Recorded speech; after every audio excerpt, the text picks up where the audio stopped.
Hariom all. मैं therapeutic yoga teacher सुमन। आज से मैंने एक सीरीज स्टार्ट किया है 30 दिन के 30 आसन जो बहुत ही इम्पोर्टेंट होते हैं हमारे लिए। तो आज का जो मेरा पहला आसन है वो है मलासन, तो जो हम सबको डेली करना चाहिए। करने का तरीका क्या होता है, सबसे पहले आप इस तरीके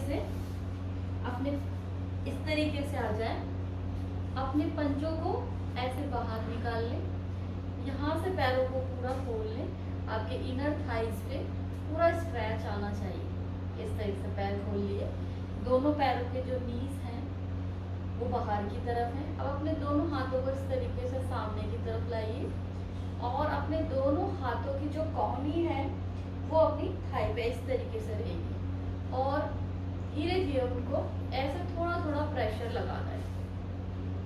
अब जो ये आसन है, इस आसन का नाम है मलासन, इसे स्क्वैट पोज भी कहते हैं। इस आसन से होगा क्या, पहले के ज़माने में आप जानते हैं, अभी तो इंडियन टॉयलेट का ज़माना ही ख़त्म हो गया है, वेस्टर्न का टाइम है। तो जब हम इंडियन टॉयलेट में सुबह सुबह बैठते थे तो उससे क्या होता था, हमारा पेट बहुत ही अच्छे से साफ होता था, क्योंकि ये आसन हमारे पेट को साफ करने के लिए बहुत ही अच्छा आसन है। और दूसरा, जो औरतें बहुत ही ज़्यादा देर तक खड़ी होती हैं, पैरों में दर्द होने लग जाता है, तो उनके लिए क्या है, जब हमारी ये थाइस पूरा स्ट्रेच होती है, काफ मसल स्ट्रेच होती है, पैरों पर दबाव पड़ता है, तो क्या होता है, पाँव में खून का जो बहाव है, रक्त का फ्लो है, ब्लड फ्लो है, वो अच्छे से होने लगता है। लेग्स की जो मसल्स हैं स्ट्रेच होती है, मसल्स में स्ट्रेंथ बढ़ने लगती है, और जो घुटने हैं स्टिफनेस की वजह से दर्द करने लग जाते हैं। जब आप इस आसन में घुटनों को मोड़ कर बैठते हैं तो वो जॉइंट क्या होता है, फ्लेक्सिबल बनता है, लचीला बनता है, जिसके घुटनों का दर्द, एंकल का दर्द ये भी धीरे धीरे खत्म हो जाता है। और इस आसन में बैठने से आपकी जो कमर है वो बिल्कुल ऐसे सीधी रहती है। सीधा रहने से क्या होता है, हमारी रीढ़ की जो हड्डी होती है वो हमारा आधार होती है।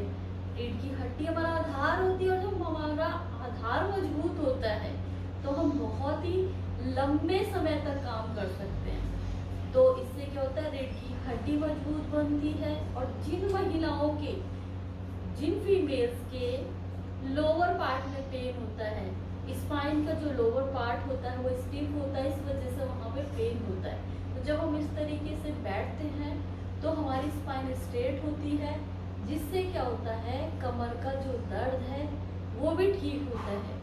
और जो गर्दन होती है, उससे अगर हम इस तरीके से देखते हैं तो हम पूरे दिन भर क्या करते हैं, जब हम फ़ोन देखते हैं, लैपटॉप पे काम करते हैं, तो क्या करते हैं, हमारी गर्दन ऐसे रहती है, इस तरीके से फ़ोन पकड़ते रहते हैं।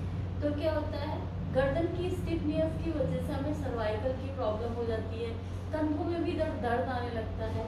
तो अगर आप इस आसन को करते हैं तो ये आपके नेक की जो फ्लेक्सिबिलिटी है उसको भी बढ़ाता है, नेक की स्ट्रेंथ भी बढ़ाता है, नेक पेन को रिमूव करता है।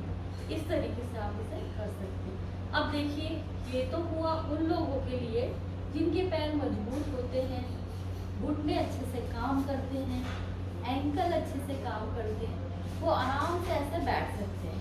तो लेकिन कई बार ऐसा होता है कि कुछ लोग ऐसे होते हैं जिनके घुटनों से बैठा नहीं जाता, कमर से बैठा नहीं जाता, तो वो क्या कर सकते हैं, देखिए मेरे पास एक इस तरीके का ये बैठने के लिए मैंने पॉलिस्टर लिया है, इसमें इसको ले लिया। इससे क्या करेंगे आप, इसको आप इस तरीके से रख लीजिए, रख लिया, इस तरीके से आपने रखा और दोनों हाथों का सहारा लगा ऐसे, इस तरीके से आप बैठ गए और दोनों पैरों को ऐसे खोलिए, इस तरीके से ऐसे खोलिए, ऐसे बैठ जाओ, इस तरीके से बैठ जाओ, जैसे भी आपसे बैठा जाए उस तरीके से बैठ सकते हैं। या आपके पास कोई छोटा पाटा होगा या फिर कोई स्टूल होगा, कुछ भी होगा जिसपे आप अपनी कमर सीधी करके आराम से बैठ सके। तो इस आसन में आपको 2 मिनट 3 मिनट जितनी भी देर आप आराम से बैठ सके उतनी देर आपको इस आसन में बैठना है। और बैठने के बाद जब भी आपको ऐसा लगे कि मुझे प्रेशर फील हो रहा है, टॉयलेट में जाना चाहिए, तो उसके बाद आप टॉयलेट में जाइए, फ्रेश होइए। इस आसन से आपकी बहुत सारी बीमारियां ठीक हो सकती हैं और बहुत सारी मेडिसिन से भी आपको मुक्ति मिल सकती है। जैसे कि आप बहुत सारे एंटासिड खाते हैं, कई बार पेट साफ नहीं होता तो चूर्ण लेते हैं, कई बार पेट साफ नहीं होता तो बहुत सारे उपाय हम कर डालते हैं। तो हमें क्या है, नेचुरल चीज़ों का इस्तेमाल करना चाहिए। जैसे कि मलासन हो गया, स्क्वैट को आप अपने डेली दिनचर्या में इसको सम्मिलित करें और इसका लाभ उठाएं और फिर मुझे कमेंट करके बताएं। हरिओम।